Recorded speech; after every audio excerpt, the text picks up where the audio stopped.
Hi, I'm James. Welcome to the Anxiety Habit. Today I'm going to be addressing the question I get asked most often: can I recover from anxiety? My answer is always yes. Of course, it's not as easy as this, but I start by introducing the anxiety cycle. The anxiety cycle is made up of three parts: conscious negative thinking, adrenaline production, and anxiety symptoms. Conscious negative thinking is a process where we actively choose to question our thoughts. We're in control of this process, and it's usually an attempt to find answers. What's wrong with me? Why do I feel this way? This is a very natural and common response to something bad happening in our lives, as we want to know how to make it better. The next step in the anxiety cycle is adrenaline production. When we enter conscious negative thinking too often or for too long, our body detects this questioning and analysing as a threat.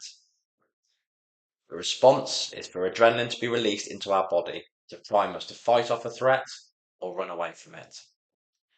Our heart rate increases as our muscles are ready to protect us. There are many physical and mental changes that take place when adrenaline is released.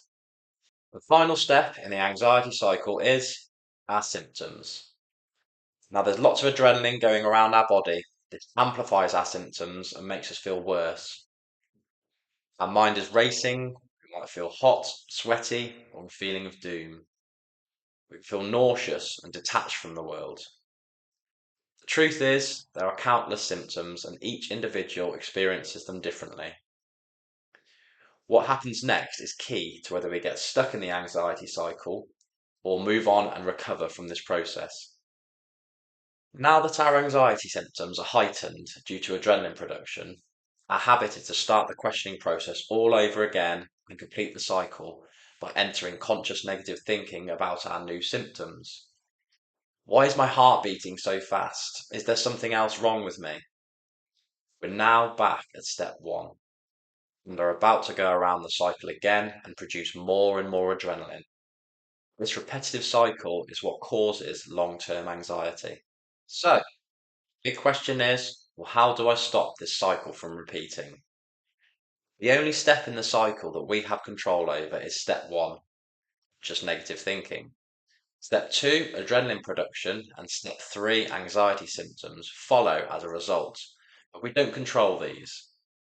As we do control conscious negative thinking, we can learn how to reduce and eventually stop scrambling for answers. We think we must try and work everything out and ask questions. But all this does is increase our adrenaline response. So how do we resist the urge to question everything? What must we do? Well, it's more what we mustn't do. We're already doing too much by trying to figure everything out. This response is what's causing our adrenaline and our anxiety symptoms. We need to think of it as doing less and resist the urge. I teach sufferers how to make small changes over time to create a new positive habit, which replaces the anxiety habit we've built up over time. There are many different ways people can learn the concept of reducing conscious negative thinking. As long as the end result is firstly recognizing the habit and reducing it. Check out my website where you can download my free recovery guide with more information on how to change the anxiety habit.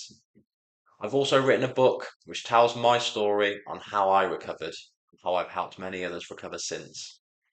You can also book in a free consultation where we talk about your circumstances one on one and you can ask questions on how to reduce your anxiety symptoms. For now, take care and I'll speak to you soon.